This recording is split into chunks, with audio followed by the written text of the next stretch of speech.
Começando o Campo e Batom, o programa da mulher rural brasileira. Hoje, com uma edição super especial. Aqui é o programa que você aprende, que te ensina, que fala quem é a mulher rural de todo o Brasil. Eu sou Alessandra Bergman, jornalista, e te convido, nestes 2 anos de Campo e Batom, a visitar a gente lá nas redes sociais, youtube.com/radiopress. Entra nos nossos canais, facebook.com/radiopress, facebook.com/Campo e Batom. E se tu tá no carro, na colheitadeira, no trator com o radinho, liga no Spotify e assiste o teu programa preferido, Mulher Rural. Hoje com um convidado super, super especial. Muito obrigada, professor José Tejão Megido. Bem-vindo ao Campo e Batom. Obrigado, é uma honra danada falar com vocês. Mulheres, olha, gaúchas, né? Mas onde quer que a gente vá nesse país, vocês estão presentes. Portanto, a gente não fala só com o Rio Grande do Sul quando conversa com essa visão do Rio Grande do Brasil.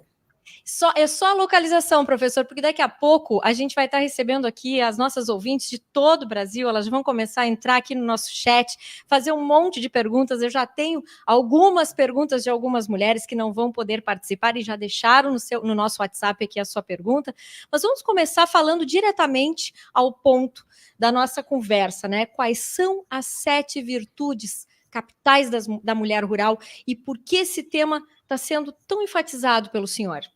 Bom, Alessandra, a gente já está indo para o 6º ano, né, do Congresso Nacional das Mulheres do Agronegócio, para a 6ª edição, e a gente acabou convivendo com cerca de 7.500 mulheres nesse congresso, fizemos pesquisa, uma série de coisas assim, e preciso aqui registrar que esse congresso teve uma grande inspiração da Farsul, uma grande inspiração do Esperoto, uma grande inspiração da Zênia, porque antes do congresso eu me recordo de ter estado aí no Rio Grande do Sul em reuniões das mulheres gaúchas, e isto tudo a gente fez até no primeiro congresso uma homenagem ao Esperoto e à Zênia, porque é necessário reconhecer essas coisas. Dona Zênia é uma das pioneiras em grupos de mulheres do Brasil todo. Exatamente, ela foi a grande inspiradora de todo esse programa. Então, a gente convivendo com as mulheres nesses últimos 5 anos, agora para o 6º, a gente procurou ter uma visão do perfil, das características e das coisas mais importantes que a gente consegue registrar, das virtudes, né? Porque virtude é uma coisa, sorte é outra. As virtudes é que fazem a sorte nos favorecer. Então, procuramos entender isto, para que, inclusive, sirva de uma modelagem positiva na educação, na sucessão das mulheres, porque as mulheres, às vezes os homens ficam, Tejão, você fica falando que as mulheres elas não são melhores, elas são diferentes. E essa diferença é que vai fazer cada vez mais uma boa gestão. Isso já é provado no mundo empresarial, nas multinacionais, nas grandes companhias. E no campo é a mesmíssima coisa. Então, Ale, de uma maneira, em síntese, fizemos um artigo baseado em pesquisas, em conhecimento, em muito feedback que obtivemos, depois de cada congresso, as mulheres pedindo isso, pedindo aquilo, e nós reunimos nesse artigo essas 7 virtudes. A primeira, fortíssima da mulher, liderança. A mulher carrega com ela uma vontade efetiva de liderar não só no sentido da governança da propriedade, liderar os aspectos dos fatores incontroláveis, porque para liderar você tem que entender que o mundo não é perfeito, liderar entidades, liderar o ambiente onde ela está, um grande senso de liderança da mulher. Esse é o primeiro. O 7º é exatamente aquilo que sem o 7º você não consegue liderar. Nós observamos nas mulheres um grande compromisso com responsabilidade. Porque sem responsabilidade, você não lidera. Por quê? Responsabilidade é o que tem que ser feito, que muitas vezes eu não sei, que muitas vezes eu não gosto, eu tenho que ver coisas que eu não veria, eu tenho que estar preocupado com a governança. A responsabilidade da mulher é muito grande no quesito de sucessão da sua propriedade, responsabilidade com recursos humanos, com a equipe, responsabilidade nessa coisa nova agora, que é a ESG, responsável por meio ambiente, responsável por responsabilidade social, e a gente observa isso nos lucros femininos de mulheres pelo Brasil afora, uma grande preocupação com o pessoal, por exemplo, conversei agora com o pessoal lá de Luiz Eduardo Magalhães, o núcleo lá da Bahia, do oeste da Bahia, estão fazendo trabalhos incríveis junto aos ribeirinhos, as pessoas que eram pioneiras ali. Então você vê um senso de responsabilidade muito grande. Muito bem. Liderança, responsabilidade. Sem o que você não lidera. E aí vem outras 5 espetaculares virtudes, Alessandra. Afetividade. As mulheres carregam um dom maravilhoso de chegar ao cérebro através do coração. Poder afetivo. E o poder afetivo é onde você vai conversar com quem, a princípio, nem gostaria de você, ou pode até te ver com preconceito, ou coisa parecida. A gente só atinge o cérebro humano, na imensa maioria, 90% dos seres humanos na Terra, através do coração. Então, esse poder afetivo, esse poder do acarinhar, esse poder feminino da afetividade, é um fator espetacular com o qual as mulheres vão fazendo algo muito importante para liderar e para responsabilidade, porque você não pode mais ser bem-sucedido sozinho. Se o teu vizinho não progride, ele vai ter algum problema que vai afetar a sua própria lavoura. Se ele não usa a ciência, a tecnologia como deve usar, alguma coisa vai acontecer lá que te prejudica também. Então, no mundo moderno, não dá mais para você ser bem-sucedida só. Você tem que lutar pela sua região, o seu sindicato, as suas coisas. Então, o lado da afetividade é um ingrediente muito positivo que nós vimos na virtude da mulher. Contrariando algumas pré-teorias que a mulher tem que ser durona, ela tem que mostrar o papel dela diferenciado, contrariando completamente isso.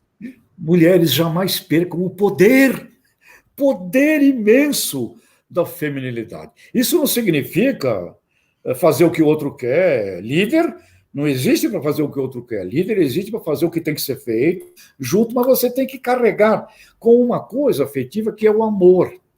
Amor, Alessandra, é você compreender que tudo na Terra é imperfeito, não tem nada perfeito. Então você não pode esperar o perfeito. E o que você tem que fazer? Você existe para aperfeiçoar as imperfeições. Então, esta coisa do amor, nesse ângulo do afetivo, é a forma com a qual você vai conduzir muita gente, você vai liderar muita gente. Afetividade. Aí vem comunicação. Vocês são simplesmente gigantescas em comunicação. Estamos aqui no Campo Ibatom, vocês fazem podcasts, vocês fazem reuniões, vocês entram para a rádio, vocês vão para a televisão. A mulher se comunica de uma maneira muito grande.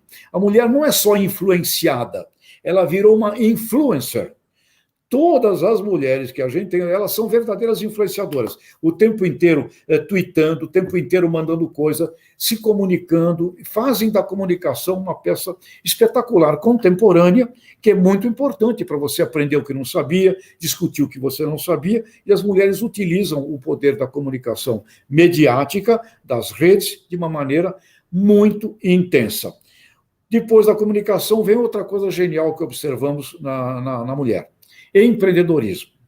Vocês gostam de ganhar dinheiro. Uhum. Vocês não gostam da ideia de que vamos fazer. Vocês têm liderança, responsabilidade, preocupação ambiental, bem-estar animal, tudo isso. Vocês são verdadeiras ESGs, mas vocês querem ver resultado.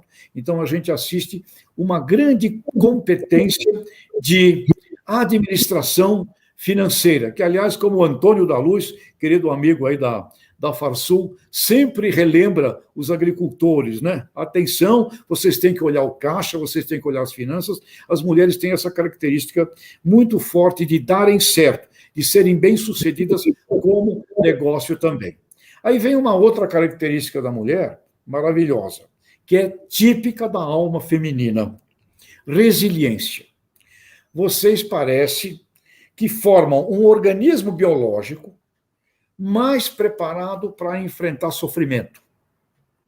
Se a gente olhar a história do mundo, a história da mulher é uma história de sofrimentos, de preconceitos. Até bem pouco atrás, mulher não votava, calava a boca.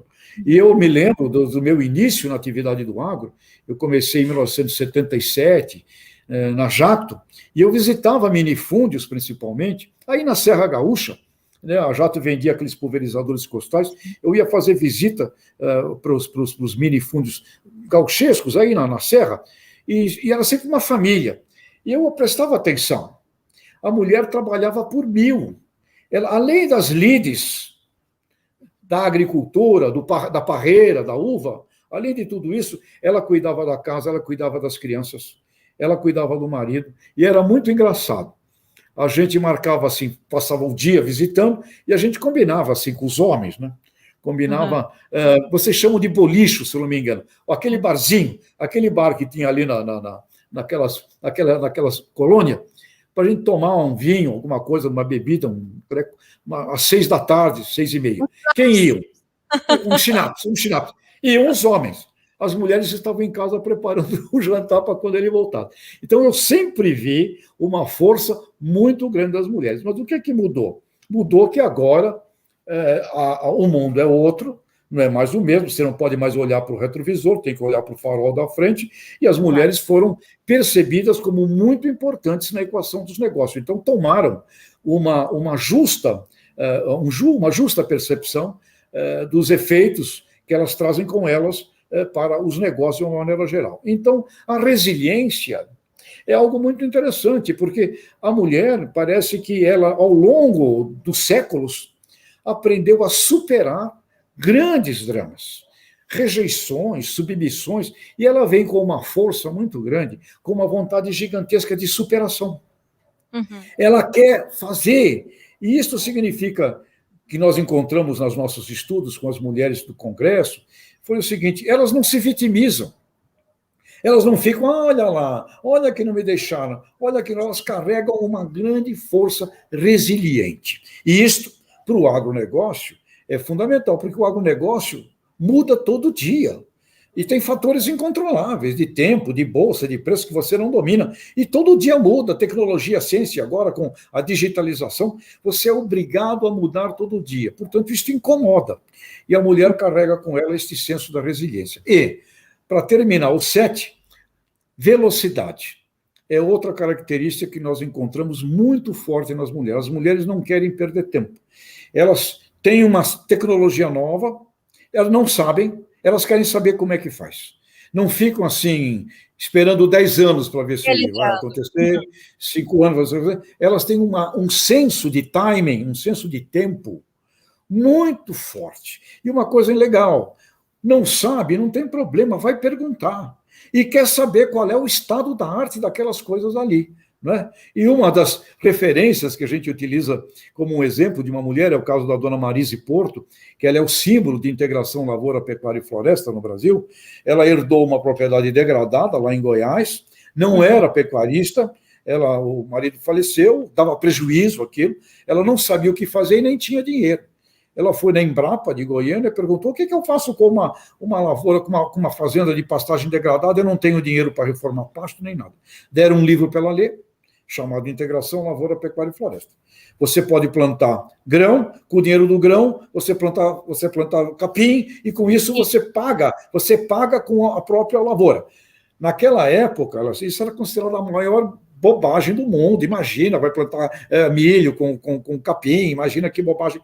Ela fez o que estava escrito no livro. E hoje ela tem um resultado de R$7.000 de lucro por hectare, e ela tinha uma propriedade de R$200 de prejuízo. Aí eu perguntei para o pesquisador da Embrapa, João K., né? Eu disse: escuta, por que a dona Marise fez o que você falava e há 15 anos atrás ninguém queria fazer? Ele me disse assim: porque ela é uma mulher. E segundo, porque ela é dentista. Se ela não fosse dentista e mulher, ela não faria, porque os pecuaristas tinham a cabeça muito, muito fechada. Ou seja, velocidade. Então, essas 7 virtudes são 7 virtudes muito, muito preciosas. E o nosso espírito, ao fazer essa condensação, ao fazer essa síntese, era principalmente de permitir que muitas jovens, que muitos maridos, inclusive, que muitos homens, que a sociedade percebesse que essas 7 virtudes, elas são 7 virtudes muito importantes para o desenvolvimento do empreendedorismo e do cooperativismo, porque cooperativas são principalmente para pequenos agricultores, médio agricultores, um fundamento essencial. Portanto, essas são as 7 virtudes, e a gente, quando mostra isso, elas todas se encaixam, viu, Ale? Eu mostrei para a ministra, mandei para a ministra Tereza Cristina, ela falou, mas que perfeito. Ministra, a senhora é exatamente dentro dessas 7 virtudes também. Então, é muito interessante o que a gente ouve de retorno. Agora, aqui entre nós, tem uns homens que ficam meio bravos um pouco com essas coisas, sabe? Então, eu ia até perguntar, porque de todas essas virtudes são fáceis de ser exercitadas, de ser praticadas, ou qual delas é a mais difícil de ser vivida, professor? Dentro dessa pesquisa que vocês fizeram, dessa análise, dessa vivência que o senhor tem com as mulheres, qual na sua opinião é?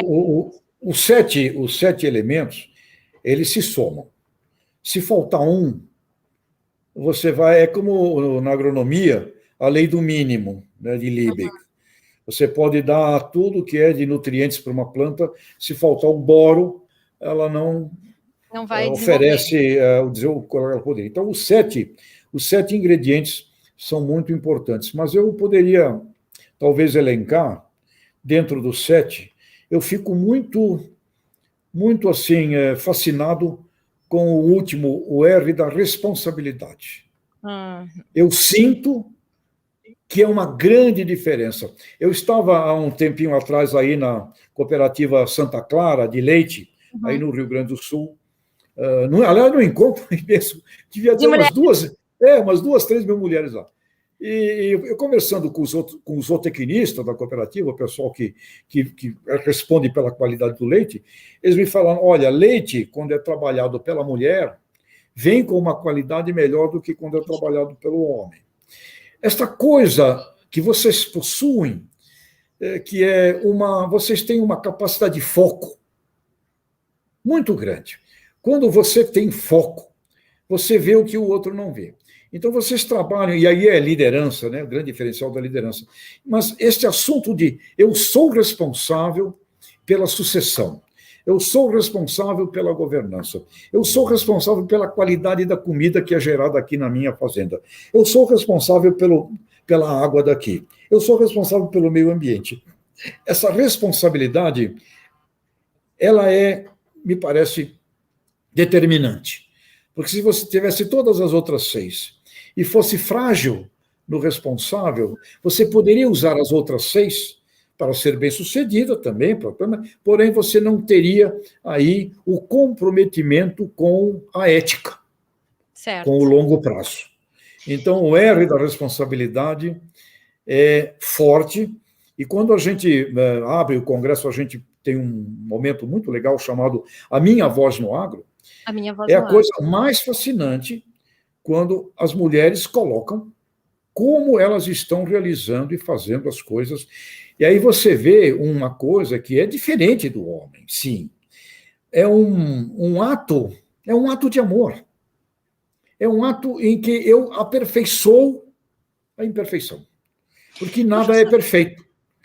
E esta coisa é tão fascinante que eu tenho dito, olha, se eu tivesse que fazer uma campanha de comunicação para o mundo, falando das coisas positivas do Brasil, eu não tenho dúvida alguma que eu usaria a família agrícola na voz da mulher, porque a mulher falando para consumidores do planeta inteiro, a paixão e o zelo com a qual fazem a atividade agrícola é simplesmente fascinante.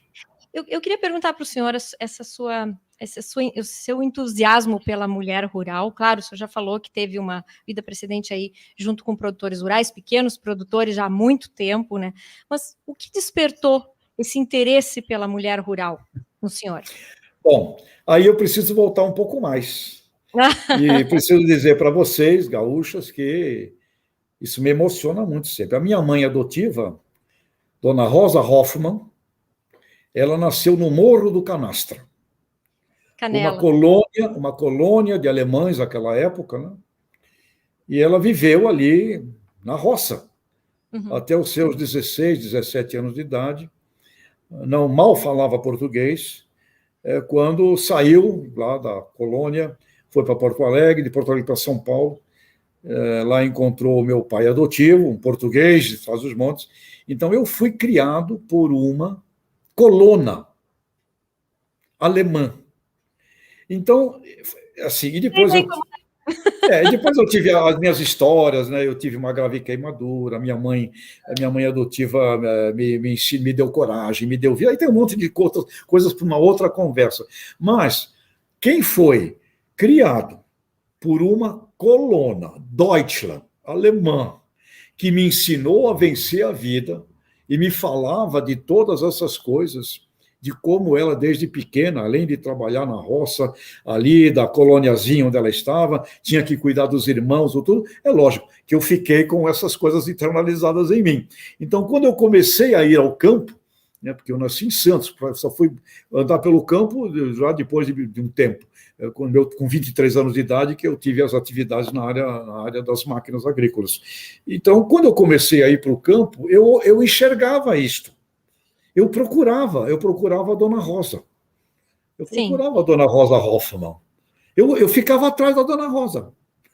Quantas encontrou várias rosas, várias. E eu via. E isso tudo estava no meu inconsciente. Sim. Aí você vê como é a vida nos leva, o destino nos leva, chega de repente, João, venha ser curador do Congresso Nacional das Mulheres do Agronegócio. Caramba, né? Então, mulheres, então você desculpe também um pouco, porque a minha paixão pode ser um pouco mais elevada, homens também, porque, olha, quem foi criado pela Dona Rosa Hoffmann enfrentou um monte de problemas sérios de vida, de superação com aquela mulher do lado. Só podia ficar procurando as Hoffmanns aí do Brasil inteiro. Então, eu comecei a ver isso antes, Ale. E quando a Dona Zênia, eu fiz uns trabalhos com a Farsul, na época do Esperô, na Universidade de Sebrae, já de longo tempo. Quando a Dona Zênia me convidou para o primeiro encontro de mulheres gaúchas, eu falei, nossa, isso existe. Existe. Então aí foi. Para todas as grandes mulheres, as donas Rosas Hoffmanns, as agricultoras, as colonas que estão aí pelas colônias todas, aqui no Rio Grande do Sul, Santa Catarina, Paraná, a gente chama de colônia, aí em Goiás já chama um pouco mais de roça, muda um pouco o nome, mas elas estão presentes em todos esses lugares e estão aqui conosco também em Campo e Batom. Também quero agradecer aqui a presença da Maria de Lourdes Toledo, lá de Tocantins. Lulude, muito obrigada pela tua presença aqui.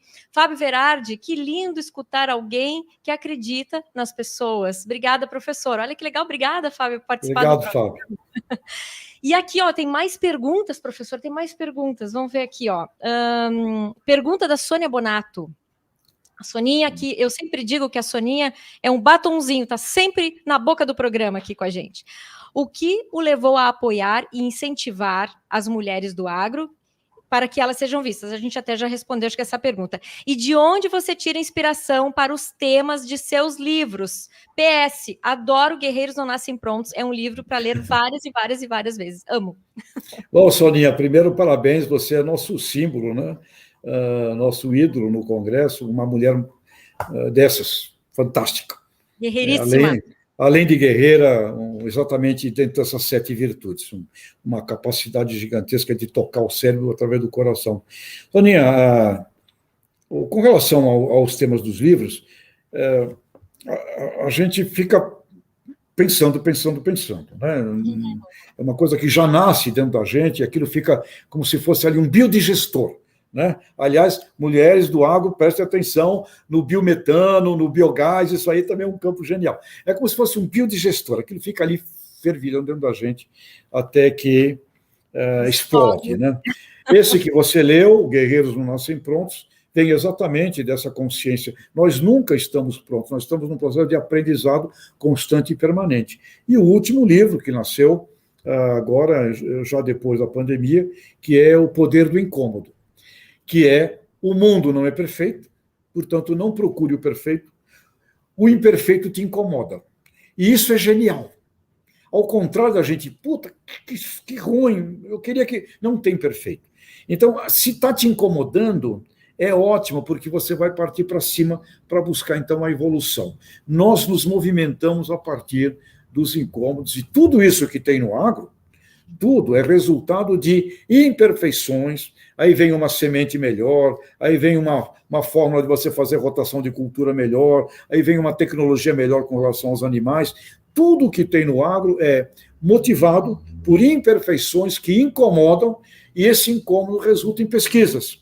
E a pesquisa é que vai nos fazendo evoluir nessa prática extraordinária que o Brasil aprendeu a fazer e desenvolver muito bem, que é o agronegócio.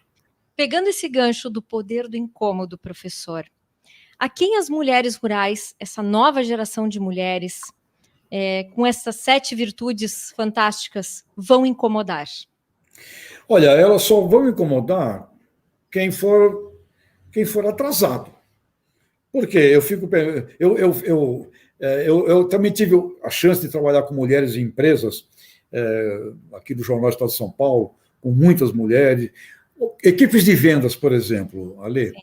Equipes de vendas. A performance média das mulheres em vendas é superior à performance média dos homens. E eu não estou falando isso para agradar. Por quê? Eu vi isso, eu trabalhei com isso, eu tinha métricas e números. Então, o que acontece? Se você está num negócio, num empreendimento, com fins lucrativos ou sem fins lucrativos, não importa. Qualquer empreendimento. E se você não tiver mulher na diretoria, se você não tiver mulher, você está perdendo dinheiro. Então, eu te diria o seguinte: não usar a diversidade humana feminina é burrice. É burrice. Eu já tive amigos, donos de empresas, que me pediram que fosse lá para fazer com que os gerentes deles aceitassem a ideia de admitir mais mulheres. Porque ele entendeu, como dono, que precisa ter essa diversidade de gênero, mas os gerentes não queriam. Então, Tejão, me ajuda a convencer os gerentes aí e tal. Agora, tem uma coisa também ali que a gente tem que entender. É diferente você trabalhar com um grupo de mulheres do que você trabalhar com um grupo exclusivamente masculino. É diferente. Vocês são muito mais sensíveis, vocês sentem as coisas. A gente tem muito forte. Sentem. Eu observo isso, Ale, nossa experiência feminina que a gente tem. Se por acaso um grupo de mulheres achar que você gosta mais do outro, é um problema. Então, é muito mais sensível, gosta de conversar muito mais. A história de discutir relação vem para o ambiente empresarial profissional. Você tem que conversar mais, é diferente. E com homem, vai lá, toma uma cerveja e pronto, vai embora, acaba, os outros dão um jeito. Com as mulheres, não. Com as mulheres exige um trabalho maior. E também, para as próprias mulheres liderarem mulheres, é outra arte também diferente. Portanto, o que eu posso dizer a você, Ale, é que os estudos internacionais hoje, de consultorias mundiais, provam que empresas que são administradas numa boa equação feminina, masculina, elas dão mais lucro.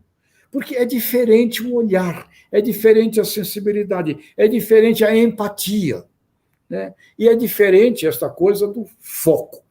Uma mulher com um foco certo, olha, ela passa por cima de uma parede de aço. É impressionante essa coisa da gana e da garra que possui para superar, que tem muito a ver com o aspecto da resiliência.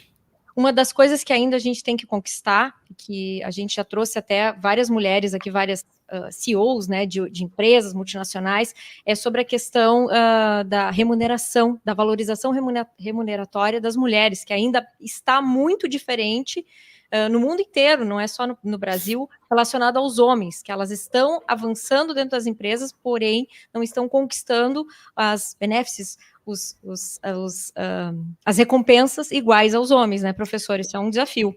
Os bônus. Olha, mas eu diria o seguinte, eu duvido, nós estamos em 2021, eu duvido que em 2025 isso continue existindo.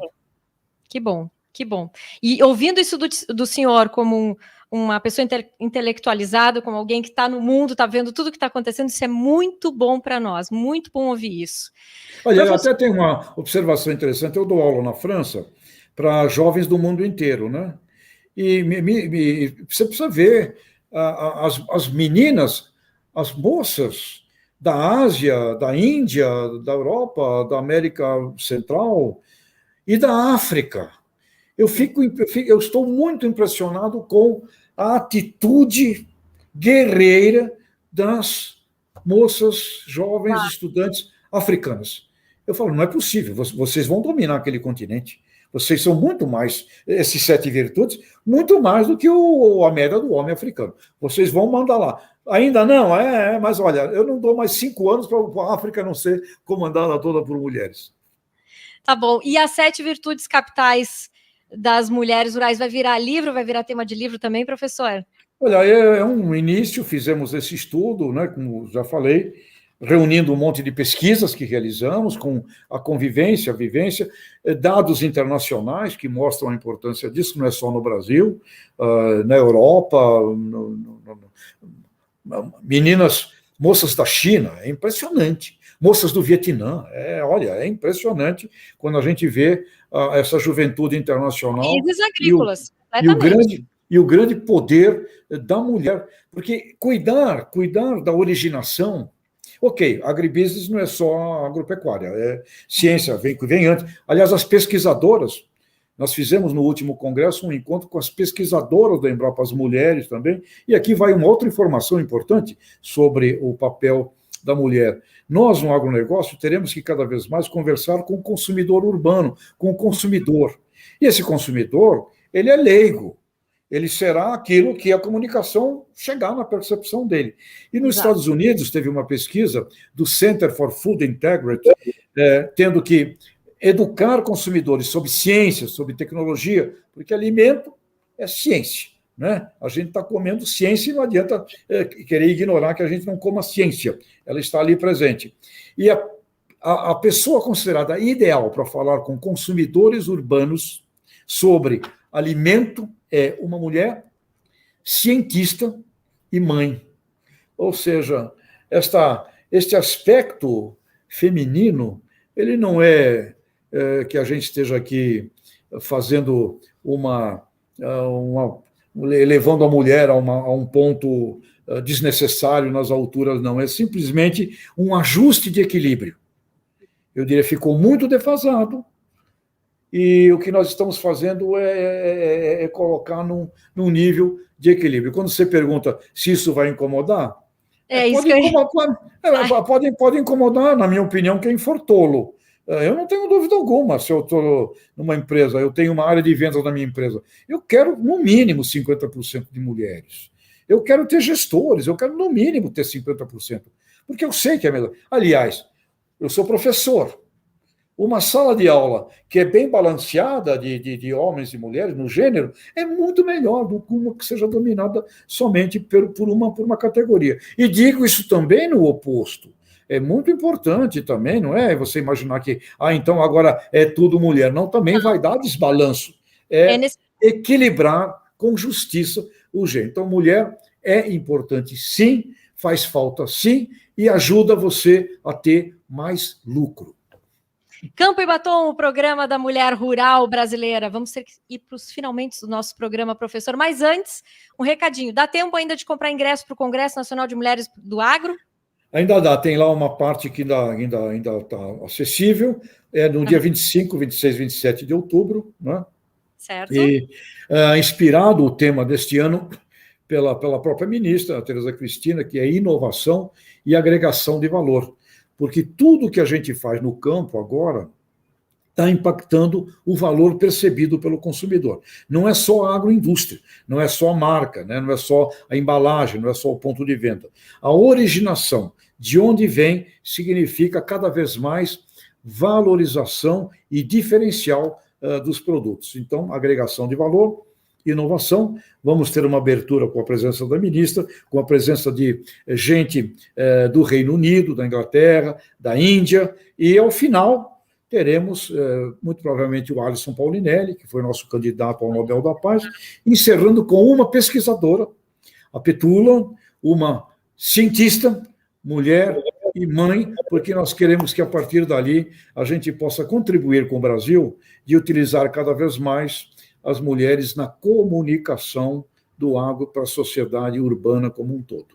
Conte com Campo e Batom para isso. Com certeza. Sem dúvida que sim. Estaremos aqui contigo, que, aliás, você nasceu lá em Canguçu, né? E me parece que também foi uma colônia. Você foi uma colônia. Uma colônia. Quase fui Miss Colona também. Oh, mas que maravilha! Também. Festa do Colônia e do Motorista. Uma festa muito prestigiada, por sinal, lá na Zona Sul, em São Lourenço, Canguçu, nessas colônias lá da região sul de Pelotas, né? E até hoje, uma tradição que se mantém até hoje com muito orgulho. Que bom. São Lourenço, linda, né? À beira da Lagoa dos Patos. Maravilhosa. Professor, para conhecer um pouquinho o senhor melhor e para nós terminarmos, vamos fazer um ping-pong rápido com o José Luiz Tejon. Comida preferida? Comida preferida? Sim. Feijão com arroz e bife. Animal de estimação? Cão. Tenho aqui dois Golden. Muito bem. Mulher inspiradora? Mulher inspiradora, a dona Jo Clemente, fundadora da PAI, a Associação de Pais e Amigos Excepcionais, e a minha estimada mãe adotiva, dona Rosa Hoffmann. Que legal. Arrependimento algum?